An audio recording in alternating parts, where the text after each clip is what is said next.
finish off very quickly about the idea of generosity as part of right view. So just finishing that off, and then we'll start on the other factors of the Noble Eightfold Path just after that.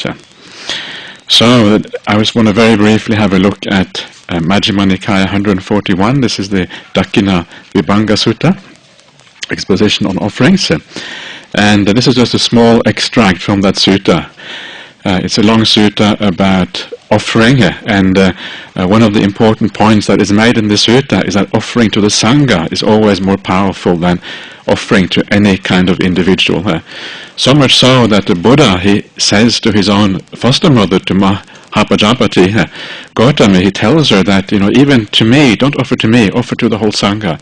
Even to that extent, it is better to offer to the Sangha, which is very, very interesting here. But just very briefly, this first point here is also interesting, and I'll just read it out to you. There are 7 kinds of offerings made to the Sangha, Ananda. One gives a gift to a Sangha of both bhikkhus and bhikkhunis headed by the Buddha. This is the first kind of offering made to the Sangha.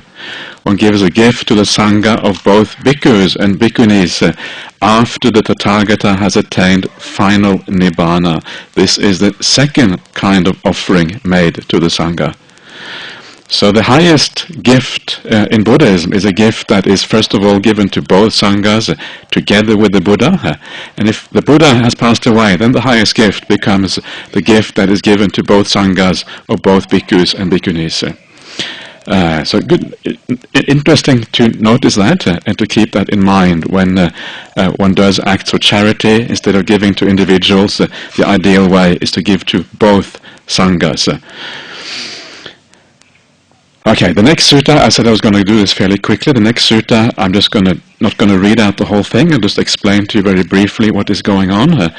And this is Venerable Sariputta asking the Buddha about when is giving of great fruit and when is giving not such great fruit. And what you will see in the sutta is that if you give a gift and you have some kind of desire or expectation of having some kind of reward or something in return, in other words, you give, the mind isn't entirely pure, there's a defilement in the mind, that is when the giving is not as powerful. The more pure the mind is, and all of these things you see in the suttas are basically degrees of impurity. There's a certain amount you do things just out of tradition, right, because you're holding on to tradition or whatever, and eventually you reach the stage where you give simply, first of all, because the mind becomes happy and glad, right? This is one of the highest ways of giving. You give just so that you can feel a sense of happiness as a consequence. And finally, the highest way of giving is where you give simply because you know that this will be a source for you to move towards Nibbana much more quickly. It says here, it is a parikara, it is a requisite for the mind. Parikara, chitta parikara, a requisite for the mind. It's something you use to move you forward on the path to move towards awakening more quickly. This is the ideal way, right? There's no defilement there anymore. There's no desire for rebirth. There's no desire for anything. All you want is to have something that aids you towards awakening experience. So, and this is a very important point. So please remember this, that whenever we do things, it is the purity of the mind that ultimately decides the type of karma that we are making. And I will look a bit more at that as we start looking at right speech and right action and these things very, very soon. Okay, one couple of last short suttas on generosity. One is called a blaze. I will read this one out for you. Thus have I heard, on one occasion the Blessed One was dwelling at Savatthi in Jeta's Grove, Anathapindika's park. Then, when the night had advanced, a certain Devata of stunning beauty, illuminating the entire Jeta's Grove, approached the Blessed One. Having approached, he paid homage to the Blessed One, stood to one side, and recited these verses in the presence of the Blessed One. When one's house is ablaze, the vessel taken out is the one that is useful, not the one left burnt inside. So when the world is ablaze with the fires of old age and death, one should take out one's wealth by giving. What is given is well salvaged. What is given yields pleasant fruit, but not so what is not given. Thieves take it away, or kings. It gets burnt by fire or is lost. Then in the end one leaves the body along with one's possessions. Having understood this, the wise person should enjoy himself, but also give.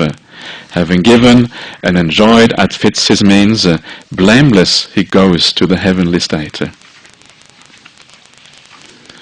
So this nice idea about, nice little simile about how you should use your wealth, right? If you don't use it in the right way, it becomes like the vessel that is burnt inside the house. It is useless instead of taking the vessel out so it can become useful. A very nice little metaphor or simile for how wealth is well spent. And the last one is from the Dhammapada, 118. And it goes as follows. Have you got that in there, or is it missing in your thing here? It's missing, okay. I will just read it out for you then here. Should a person do good, good here is punya. Should a person do punya, let him do it again and again. Let him find pleasure therein, for blissful is the accumulation of punya. Right? It is blissful. That's why we do these things. You feel happy inside. So you do it again and again and again. Never stop. Every opportunity you take. It is not often about the size of the generosity or the amount of generosity. It is often about how often we do these things. Often small things are often good enough. Or not good enough. They're even better because they're kind of heading in the right direction all the time as you do that. So that is about generosity. I'm going through fairly fast because we just can't go through everything in such great detail. Otherwise, we would be here, have to take another week, which which maybe that would be nice, but unfortunately, it's going to be hard to do that. So the idea here again is this idea of generosity being so foundational on the Buddhist path that is talked about in right view at the very beginning here. And please remember that. And this is not just for lay people, it is for monastics as well. And one of the great things about living the monastic life, in my opinion, that the monastic life is almost like an expression of generosity here. We don't really have an income. Nobody's paying us for being monks, right? Yes, people support, if we live the life well, people will support us with the basic requisites, and that's wonderful, but we don't really have an income. So whenever we do something for the world, whenever we give a teaching, whenever you build something, whenever you help out with somebody, go to visit them in hospital or whatever it is always an act of charity in a sense. You don't do it expecting anything in return.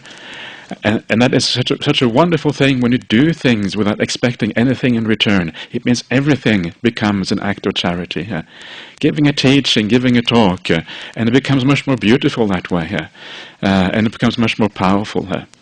You know, you give a teaching and you do it simply because an act of charity.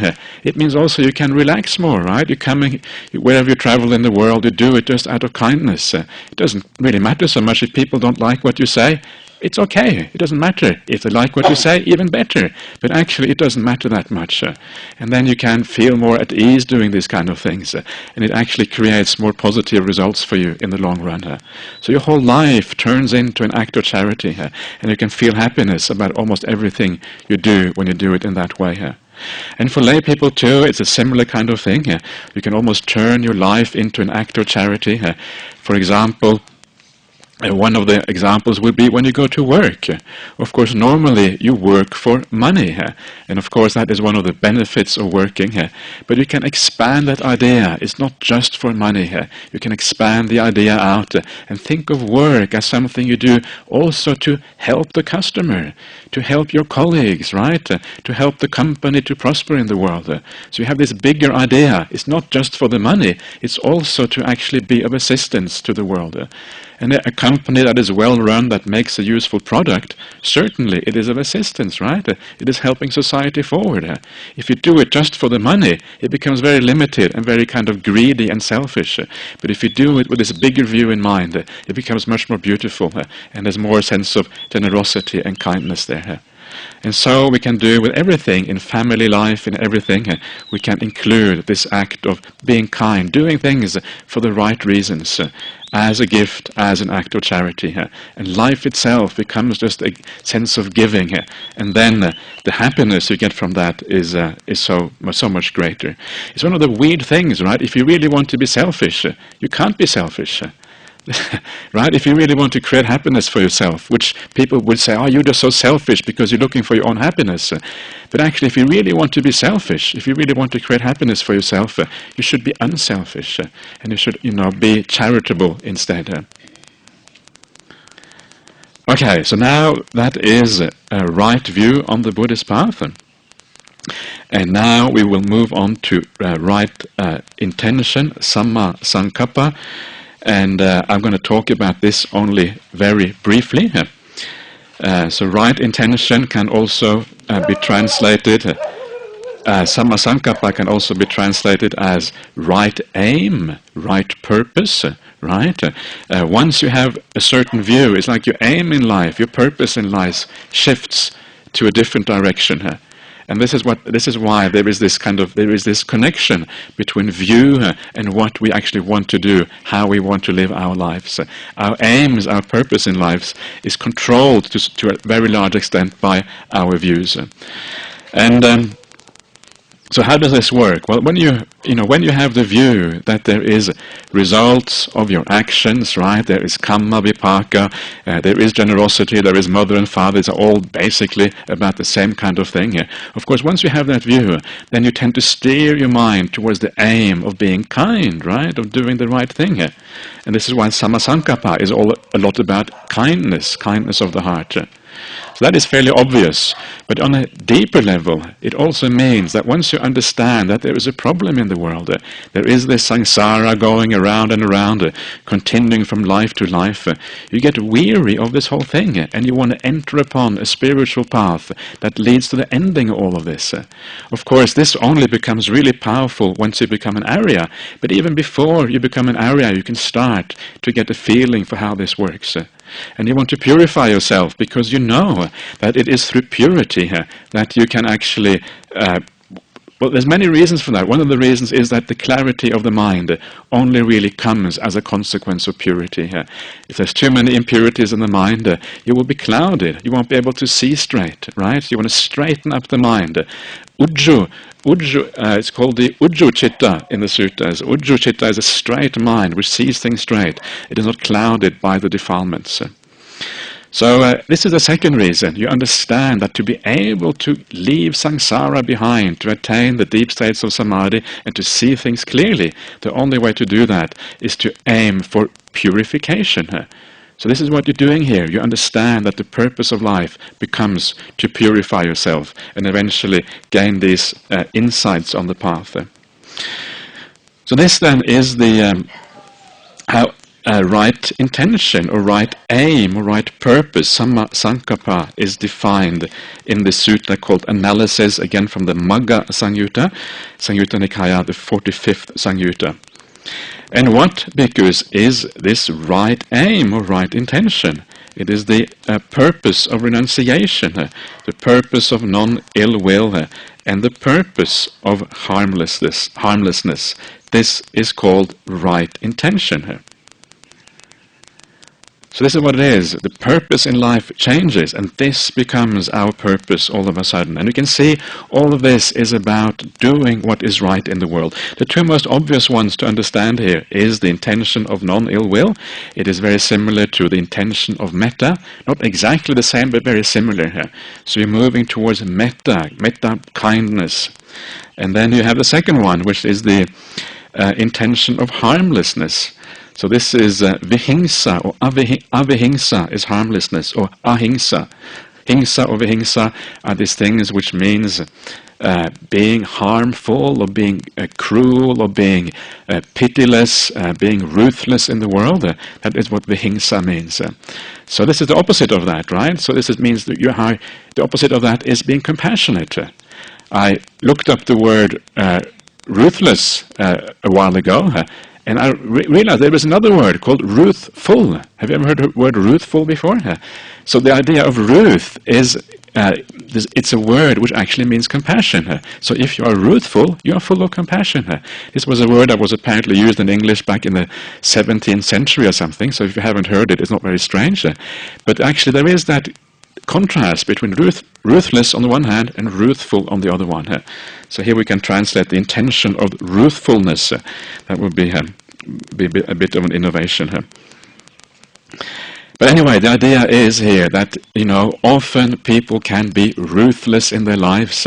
Ruthless means that you are cold about the feelings of other people. You don't care if others suffer. You look at yourself, what do you want to do in the world, and if others suffer, well, that's tough luck for those people. So coldness, being callous, being hard-hearted, right? And this is the opposite of that, having compassion instead. This is what this actually refers to. It's a bit different from ill will, but you can see how it is similar in a sense. Now this becomes your aim in life, the purpose in life. And then the last one is the intention of renunciation. And this is more profound. What this really means, this is nekama sankappa, and nekama is the opposite of kama. Kama is the desire for the sensual pleasures in the world. Nekama is the giving up of those sensual pleasures in the world. So why would anybody want to aim for that? This is what people often ask. Why do you want to aim for that? You are aiming to abandon all your happiness if you aim for the nekama sankappa. Surely that is not a very wise approach. So why do we do that? Well, the reason you do that is, again, you recognize first of all that if you have a lot of desire, it actually ends up causing problems in the world. Desire and anger, desire and ill will are often very closely linked to each other. You don't get your desires fulfilled, it means often you become angry and have ill will as a consequence. These are very closely related to each other. And you can see that in your own life, how desire makes you frustrated, makes life difficult, and it causes all kinds of problems. So if you want to have a life where you're going to live at peace, when you're going to live in harmony with other people, you're going to have to reduce the desires and therefore move in the direction of nekama. I will look at this a little bit more later on when we go on to the Sammapadana part of the path. This is the first thing you recognize, right? This is just about morality. But the second thing that you realize is that desire distorts your mind. You cannot see clearly.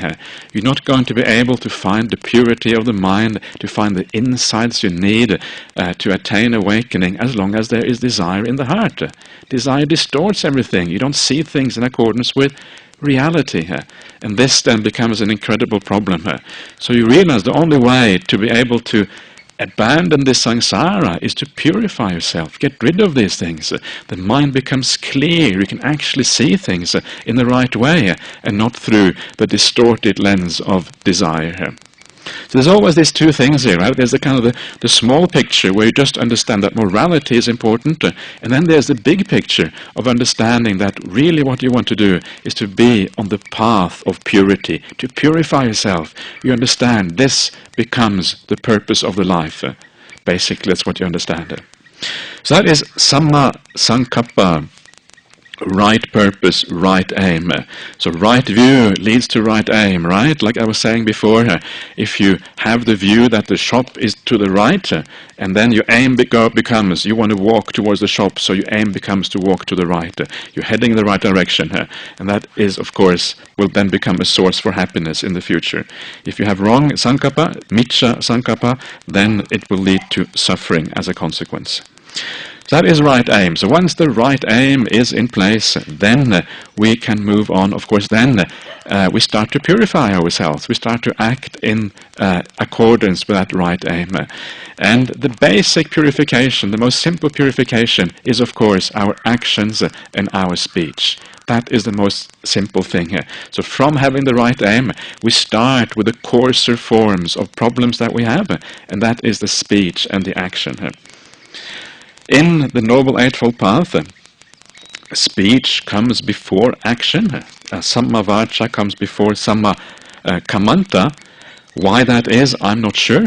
Other places in the path, kamanta comes first, vacha comes afterwards.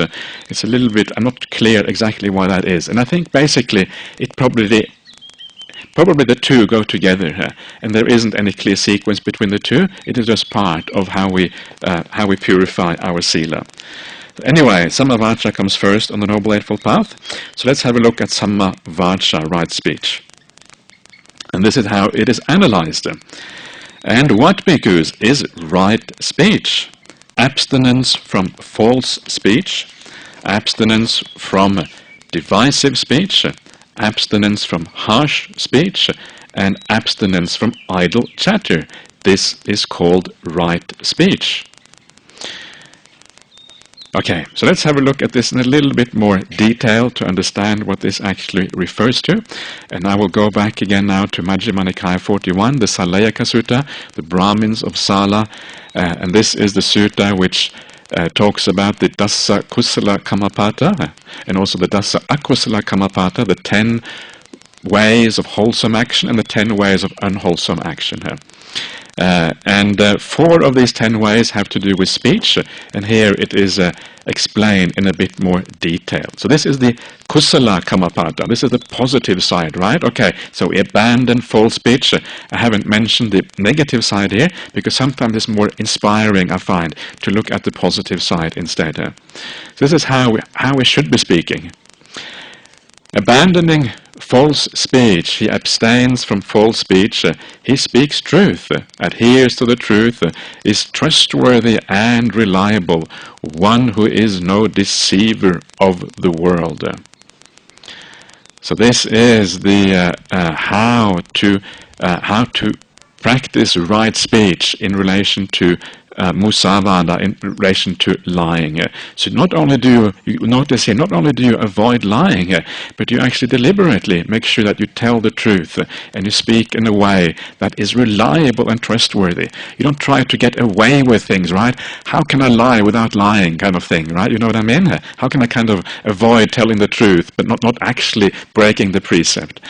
In reality, if you try to live like that, you're not really fulfilling the precept as you should be doing it. You should actually be trustworthy and reliable.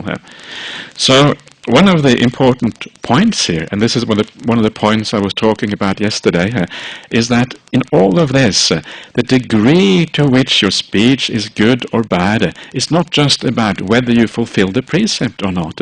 It's about your intention. Where are you coming from? Why are you lying? Is a very important part of this.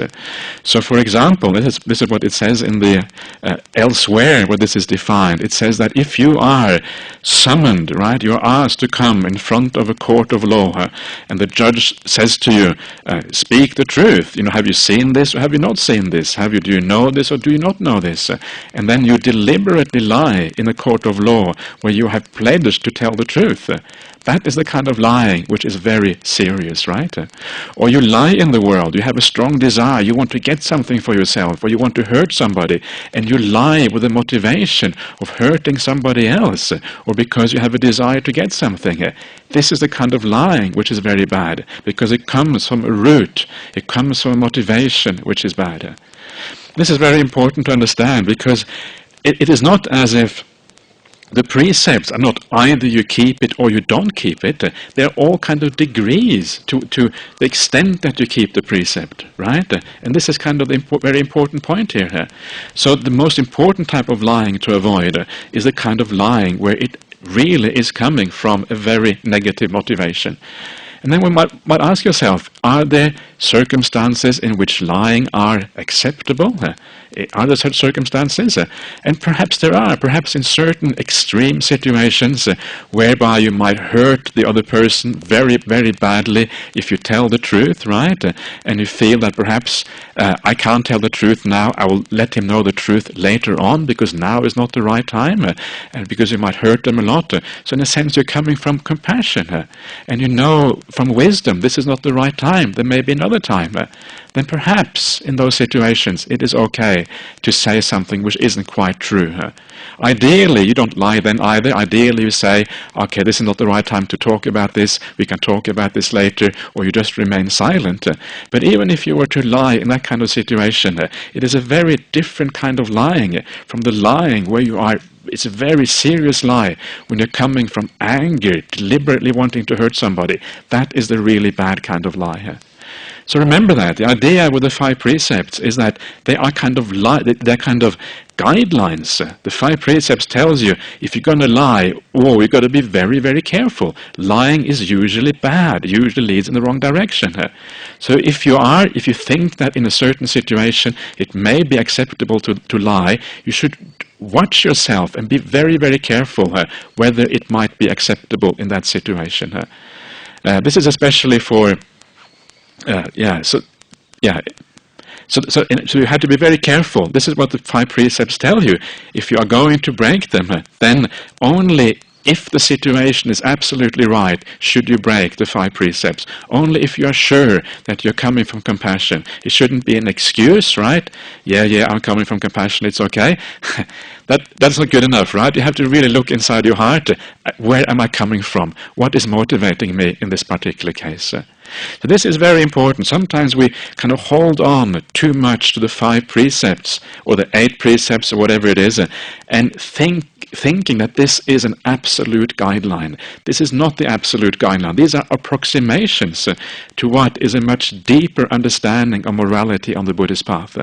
And this is one of the great things about Buddhist morality. When you go to the essence of what it is about what drives us in our actions, in our speech, in our thoughts.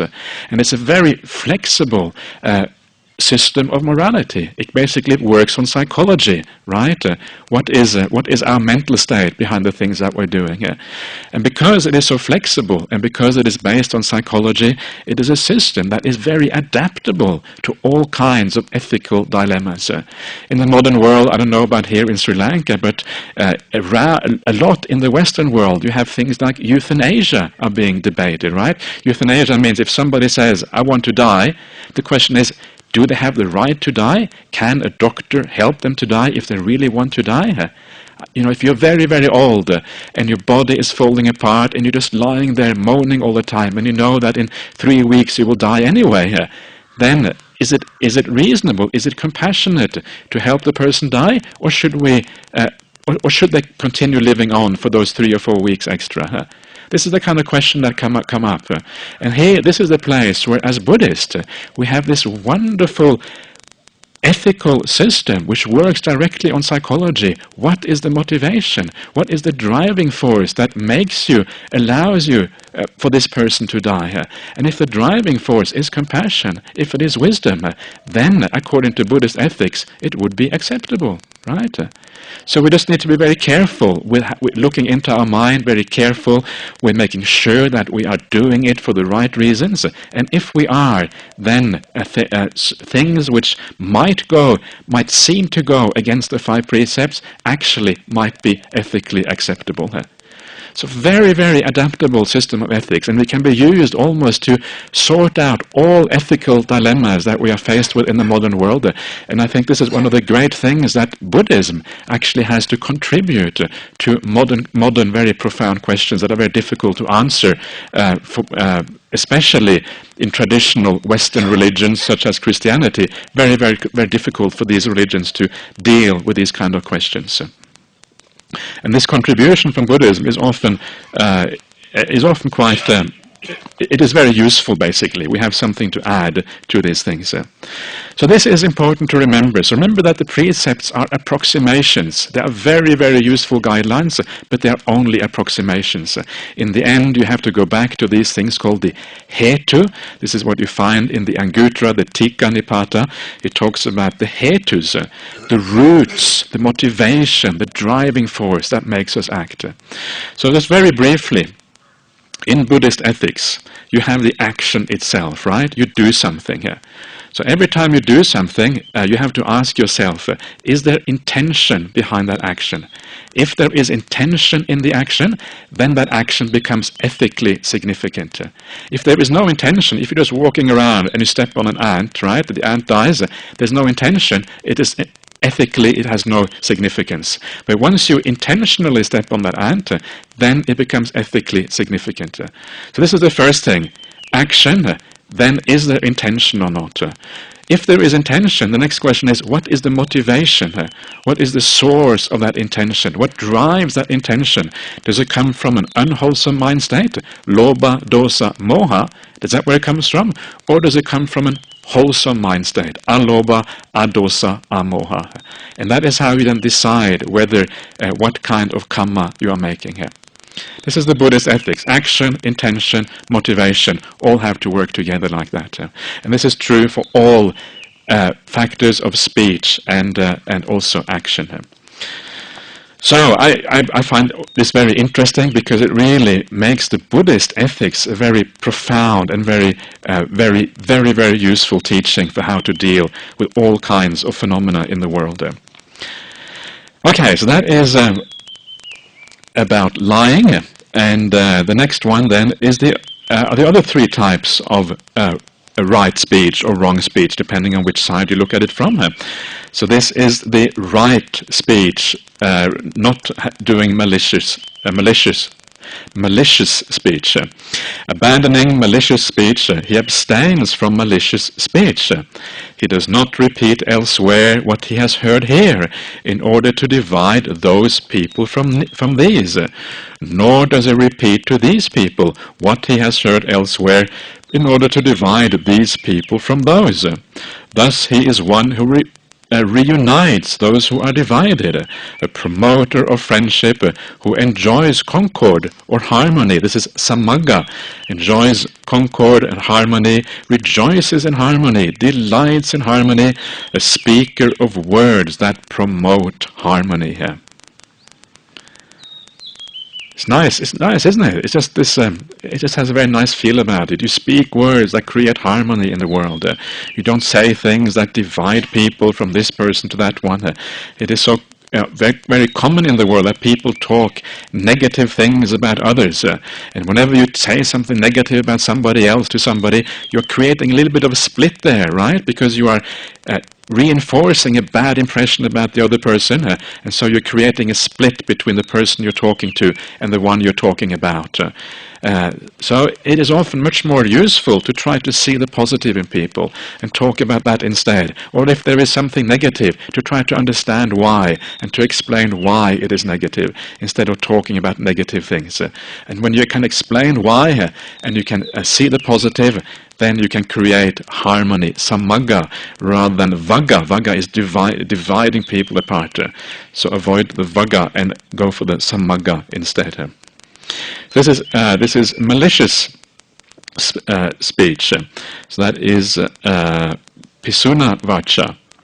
And then we have harsh speech, the next one here. Abandoning harsh speech, he abstains from harsh speech. He speaks such words as are gentle, pleasing to the ear, lovable, as go to the heart, are courteous, desired by the many, and agreeable to the many. This is parusa vacha. Parusa vacha is harsh speech in Pali. And so here, again, the opposite of harsh speech is speaking in a gentle way, right? Such words that are pleasing to the ear, kanna sukha, happy to the ear, quite literally here. Pleasing to the ear, lovable, as go to the heart, hadaya gama, or something like that, going to the heart. Are courteous, desired by the many, agreeable to the many here. Again, very beautiful, isn't it? This idea of speaking in a gentle way, not being harsh with people, but always being gentle. Even if you have to tell somebody off and say something which is a little bit difficult to say, you say it in a gentle way. It's amazing, if you say things that are difficult to say in a gentle way, people will often listen to you because they know that you have their best interest at heart, right? So they will listen to what you're saying. If you say something in a harsh way, they often become defensive. They don't want to listen. They're not interested in what you have to say here. So we're kind of opening up the hearts of others by being gentle. Now, one of the interesting things about harsh speech, and this is mentioned elsewhere, is that it takes you away from samadhi. Samadhi sangvatanika, or something like that. It leads away from samadhi, right? So there's something about harsh speech which kind of agitates the mind, makes the mind not peaceful, whereas gentle speech then has the opposite effect. If you are gentle, it kind of soothes everything down. Everything becomes nice and peaceful and soothing, and you feel a sense of ease inside of yourself. So this is a kind of speech that leads you towards samadhi. So that doesn't mean that harsh speech is any worse karma than false speech or malicious speech. It just means at the moment when you speak it, it takes you away from samadhi. In terms of the degree of bad karma here, everything in Buddhism is usually organized according to according to a natural sequence. So here, false speech is the worst kind of speech, right? Malicious speech is the second kind of worst kind of speech. The third kind is harsh speech, and then you have the last one, which is idle chatter at the end. So that is a sequence. So this is how you have a rough idea what is the worst thing here. And isn't it good that idle chatter is the least bad one? Because if that was the worst one, many people would be in trouble here.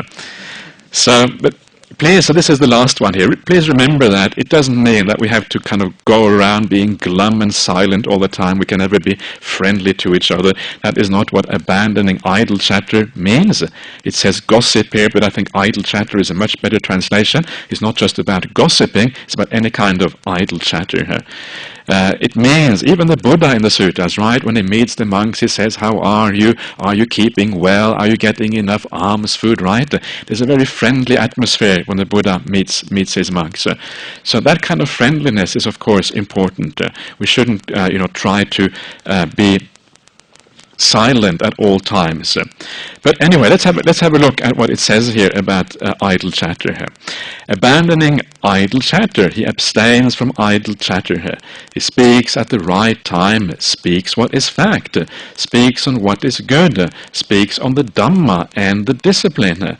At the right time, he speaks such words as are worth recording, reasonable, moderate, and beneficial. Again, it is a very high standard, right, for how we're supposed to speak. But if we can follow this kind of thing, it becomes very nice. You speak at the right time. You know when people are receptive to what you're going to say, right? You know that there are times when people are not receptive, they are too busy or whatever. You know the right time to speak. This is an important thing here. To feel out the right time. If you're going to speak Dhamma, people have to be ready for that. You can't speak Dhamma at any time. People have to be in the right state of mind, in the right place. That is when you speak Dhamma. You speak what is fact. Well, that's of course, you don't talk about nonsense. You speak about real things. You speak on what is good. What is the Pali? Atta? Atta, is that what it is? I think they speak on Atta, probably. Atta Sanghita, connected with what is the benefit, beneficial, what is the goal, what is good, Atta Sanghita.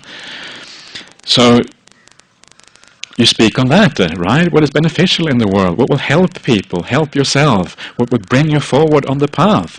What will make you more happy? Bring you towards Samadhi, bring you towards Nibbana. This is all Atta Sanghita. You speak on the Dhamma and discipline. So Dhamma is the discourses of the Buddha. Atta and Dhamma are very closely related to each other. The Dhamma is the doctrine. The Dhamma is what you read in the suttas. The Atta is the benefit that the Dhamma gives. Right? So you start off with the doctrine, you apply the doctrine, and then you get the Atta as a consequence of that. So these are related to each other. So you speak on the Dhamma, right? And the discipline it says here, this is the Vinaya. Now, this is one of my theories. I haven't really studied this in great depth, so I can't actually give any absolute assurance that this is 100% right. But the word Vinaya, Of course, in Buddhism, the Vinaya comes to be understood as the Vinaya Pitaka, right? The whole monastic code of conduct and the monastic procedures like the Upasampada, the Uposatha ceremony, Patimokkha recitation, all these kind of things, the Danda Kammas and all these kind of things that you have in the Vinaya. So later on, it comes to mean quite specifically the discipline of the monastics. But in the earliest suttas, the word Vinaya does not seem to be used quite in that way. In the early suttas, it talks about the Patimokkha, right? Keeping the precepts of the Patimokkha. And the Vinaya, as far as I can see in the suttas, is related to the verb vineti. And the word vineti means to train somebody. You vineti a horse, you train a horse. And for this reason, I understand perhaps a better translation, if you just look at the suttas, would be the training here. Right? So discipline is perhaps too limited. It kind of gives us this idea of rules, right? Of following a rigid regime or whatever. But I think training is probably a more appropriate word of Vinaya in the way it is used in the suttas. And that makes it much broader. It doesn't just mean following rules. It means the whole training of the gradual path, right? From the very beginning when you become a monk or you become a lay disciple and you practice all the way to the end with all the different factors. All of that is part of the Vinaya, as far as I can see in the suttas. So then the compound Dhamma Vinaya then becomes very meaningful. Then the compound Dhamma Vinaya means, on the one hand, the doctrine, right, the teaching that the Buddha gives you, and then the Vinaya is the training that comes from that doctrine. So you have the doctrine and you have the training which comes from that, Dhamma and Vinaya. Later on in Buddhism, when the Vinaya Pitaka becomes established and comes into existence, initially there was no Vinaya Pitaka, there were just rules. The Buddha would lay down rules over time, and eventually this became the Vinaya Pitaka. So the word Vinaya then got a slightly different meaning over time. Anyway, this is just the way I see that, and of course you may disagree with that. That's fine. But anyway, I think it's just an interesting how to see, because we know that words evolve, we know that words change meaning over time, and this is how I regard what is happening here with the word Vinaya. Anyway, that's a bit of an aside. We're actually talking about idle chatter, so I have to be careful not to get too far aside here. At the right time, he speaks such words that are worth recording. Nidana vatting in Pali. Nidana in Pali, this is nidana with an H, not nidana as the source of something, but nidana as a treasure. So it is words that are treasurable, right? I really like this idea of words that are treasurable, words that when you hear them, you feel you want to kind of put them aside, right? And you want to keep them in your heart. You want to store them somewhere like a treasure and then take them out when you need them. These are the kind of words, this is what the suttas are like, right? Sometimes you come across beautiful little verses in the suttas, or a beautiful passage, or a beautiful simile, which is very meaningful to you. It may not be meaningful to other people, but it's meaningful to you. And you put it aside, you store it in your heart, and then you bring it out when the time is ripe to bring these things out. This is the kind of word we want to hear, right? These words that are treasurable. So you speak those words too, because when you speak that, sometimes people don't appreciate your treasures, right? I have all these treasures I want to give with others. They don't appreciate my treasures.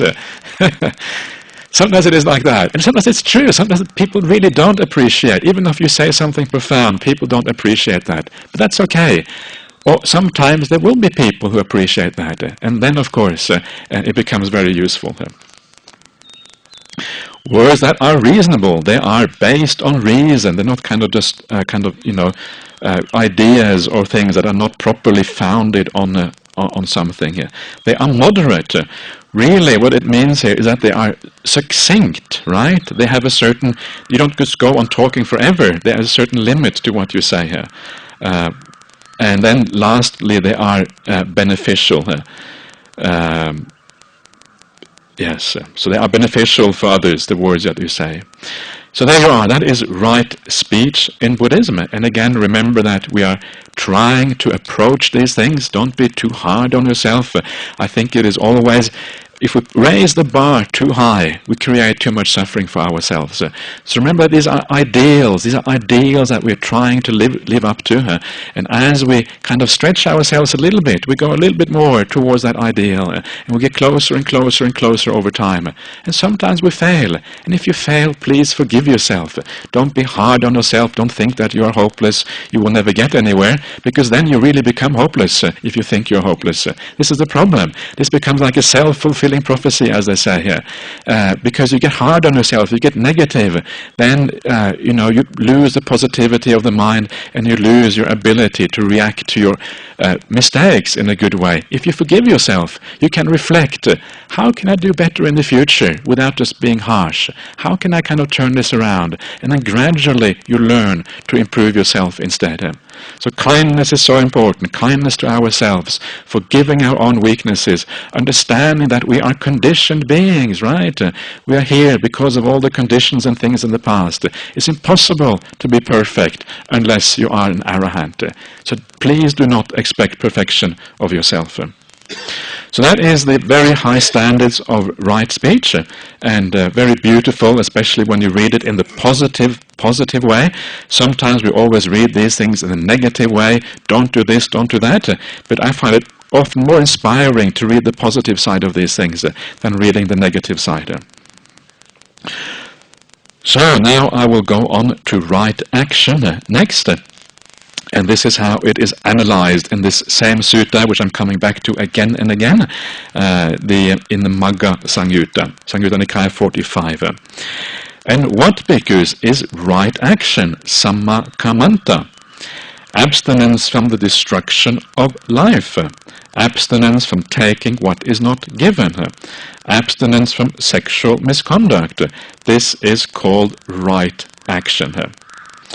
And then again, returning to the Brahmins of Sala, the Saleyaka Sutta, to get a bit more meat on those very bare bones. And this is what it says. Here someone abandoning the killing of living beings, he abstains from killing living beings, with rod and weapon laid aside, gentle and merciful, he abides compassionate to all living beings. So again, you can see here that there is always, in Buddhism, there is always, sila has a negative side, avoid the bad, and it has a positive side, do the good, right? Avoid hurting and killing living beings. But on the other hand, have compassion for them, be merciful, be kind, be of assistance if you can, support life wherever you have the opportunity, right? Two sides of the same coin, the good side and the bad side. And so please keep that in mind. And again, remember that here also it is about degrees, it's about the motivation that lies behind it, which makes something very bad or very good. If you kill something or somebody out of hatred or out of powerful greed or whatever, of course it is very, very bad. But perhaps there are circumstances where even killing can be done with a sense of compassion and kindness. Especially, I just mentioned euthanasia before. This is perhaps one example. There may also be other extreme examples where it is not so bad.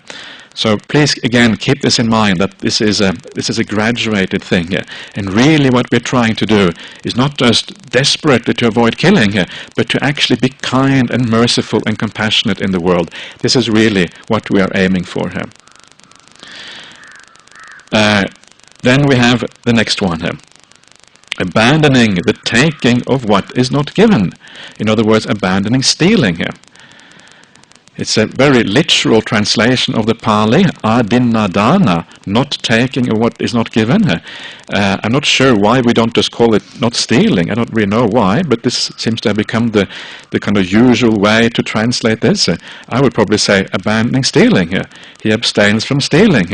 He does not take by way of theft the wealth and property of others in the village or in the forest. this last part here, in the village or in the forest, is a little bit, you may wonder what that is all about. And that is actually, where that comes from, it comes from the monastic rule. The second parajika of the monks is actually written in this way. You don't take from the Gama or from the Aranya what is not given.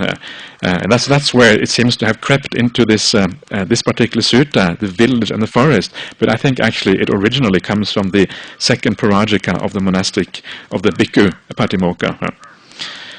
And this is classic. This was the parajika about not stealing, and there was some monks who stole something, and the Buddha said, okay, you cannot steal.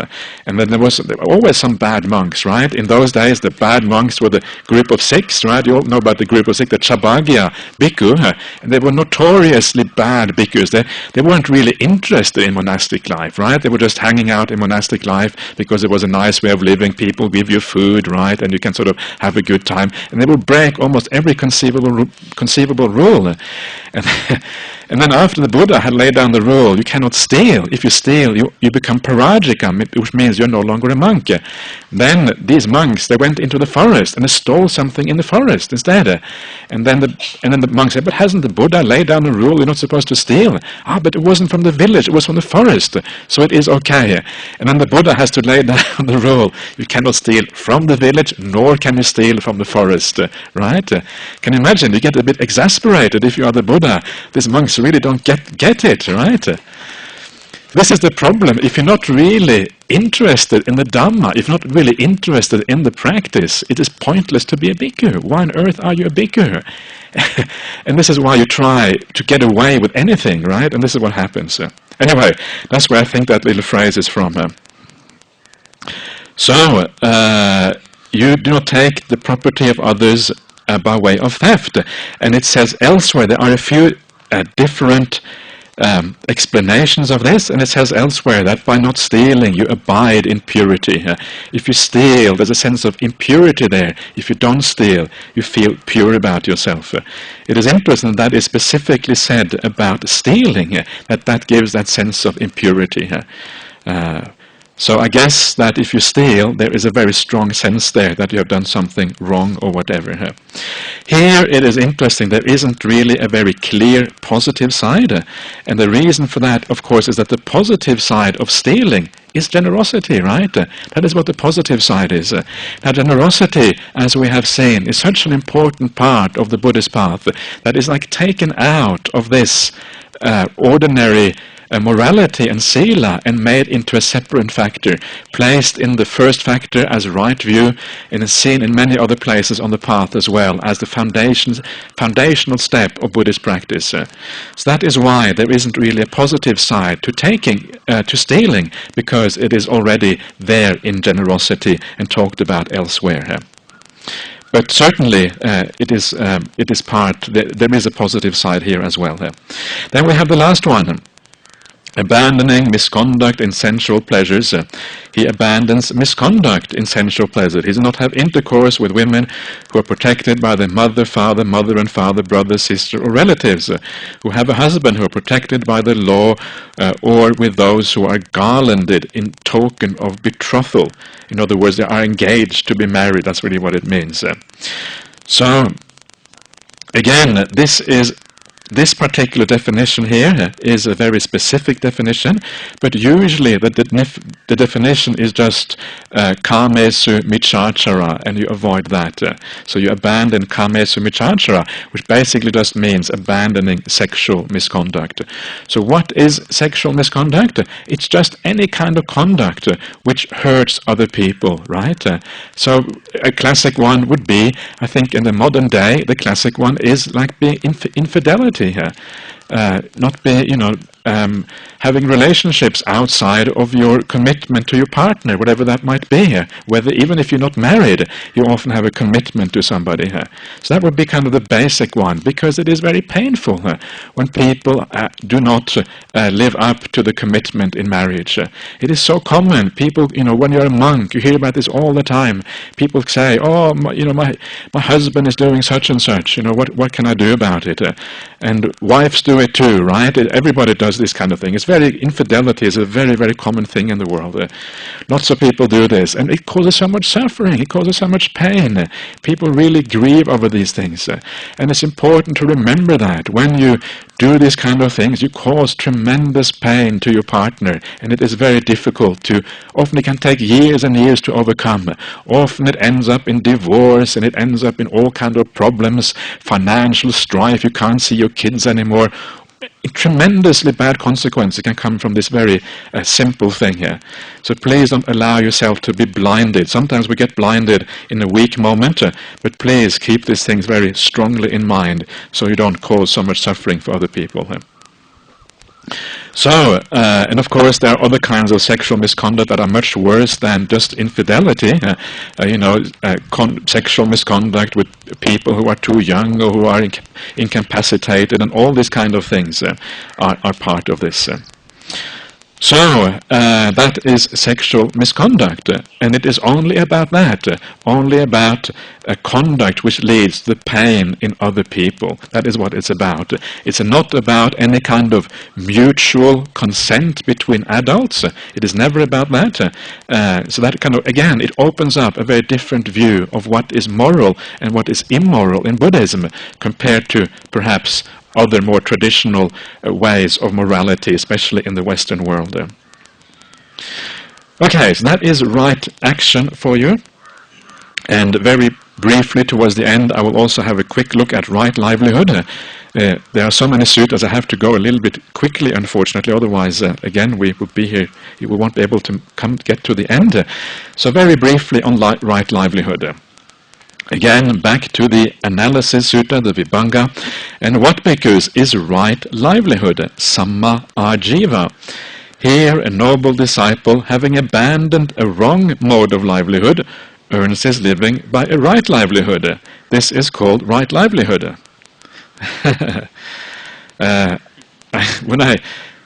It's not all that helpful, right? It's like you okay, so that's right livelihood. It's kind of just saying the same thing again, just in different words.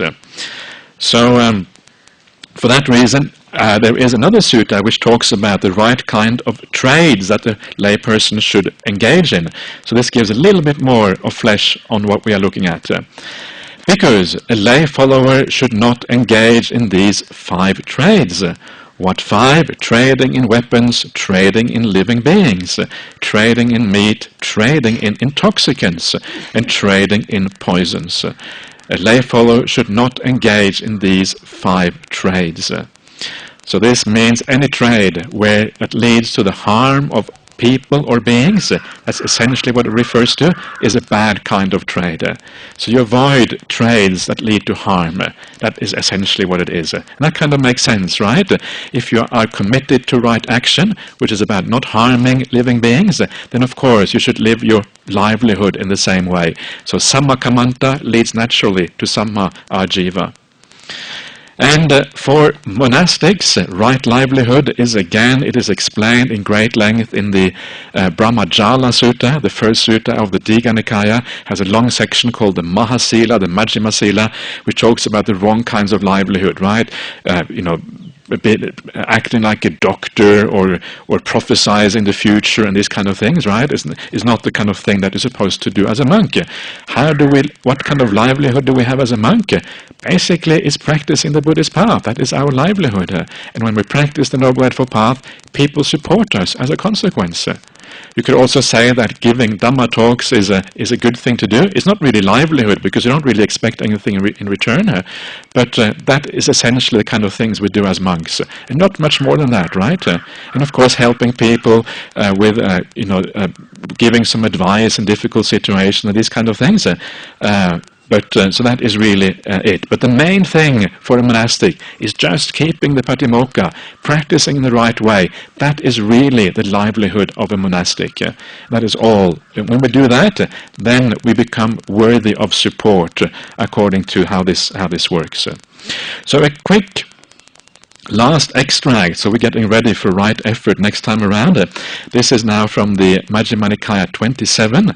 This is called the Chula Hatti Padopama Sutta in the Pali, the shorter sutta on the simile of the elephant's footprint. And this was the sutta I did here 2 years ago when I came here last time.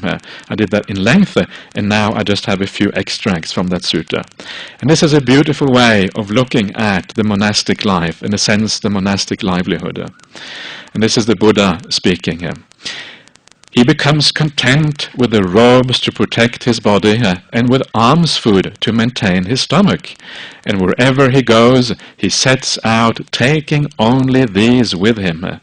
Just as a bird, wherever it flies with its wings as its only burden, so too the bhikkhu or the bhikkhuni becomes content with the robes to protect the body and with alms food to maintain the stomach. And wherever he or she goes, he sets out taking only these with him. Possessing this aggregate of noble virtue, he experiences with himself a bliss that is blameless. So this is like the ideal of the monastic life, right? It is very rarely these days that people live up to this kind of ideal, but sometimes you find monastics that do live up to this ideal, and it's very kind of beautiful. All you have in the whole world is just your robe and bowl, and then you wander around receiving alms food wherever alms food is available. That's all you do. And this is called, this passage is called the passage on contentment, on santuti in the suttas. And you can say that if you are content in this way, if you're happy just to have an alms bowl, you're happy just to have your robes, it means you have very few desires, right? So this is why this passage on contentment is like now we're moving over from the ordinary sila, the samma kamanta, the samma vacha, the ordinary external sila, and we're starting to move into the sila of the mind. This is what is happening here. And of course the sila of the mind means the overcoming of greed, hatred and delusion gradually stage by stage. And this is the beginning of that, because if you are content, you have very few desires. You have very little in the thing that you want in the world. So we are moving now towards the sila of the mind. Already at this point, you have achieved quite a lot in terms of reducing those desires. It's it's quite inspiring actually, although it is very rarely lived these days. I have heard of monks who lived like this. I think one of the famous monks who was here in Sri Lanka, he was a German monk, Venerable Jnana Vimala, who many of you have probably heard of. And he was just like that. He was a monk. I don't know how he did this. He came from Germany, right? This was in the 1930s or something, a long time ago.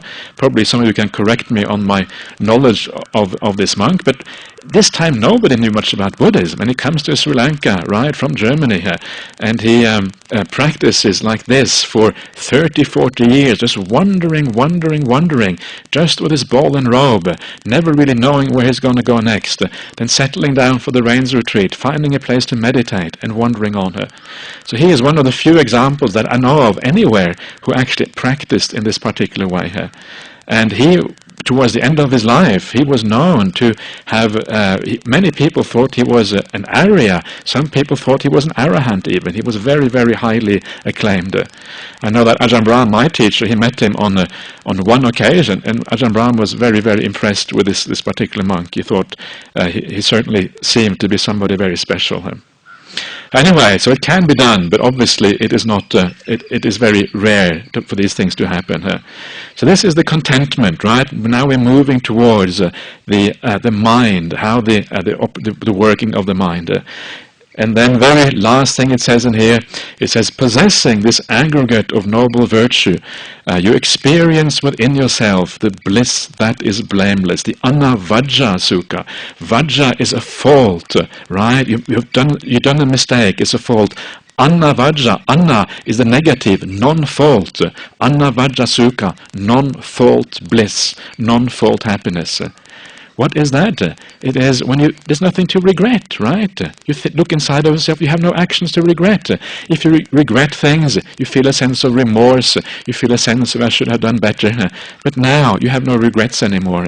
In fact, when you think about your conduct, when you think about your life, you feel a sense of joy, a sense of happiness instead. That is the anavajja sukha. So this is where the happiness on the path starts to arise and comes to the fore. I was talking about happiness before, the importance of happiness as we practice meditation. And here is the first time the Buddha talks about happiness. And this happiness is something that he comes back to again and again as the path progresses. Each time the path progresses, the happiness becomes more profound. But this is like the beginning of that happiness. Okay, so that is plenty enough for this morning. And this afternoon we will continue with the next factor of the Noble Eightfold Path, which is Samma Padana, and we will spend quite a lot of time looking at that particular factor. So I'll see you again this afternoon here.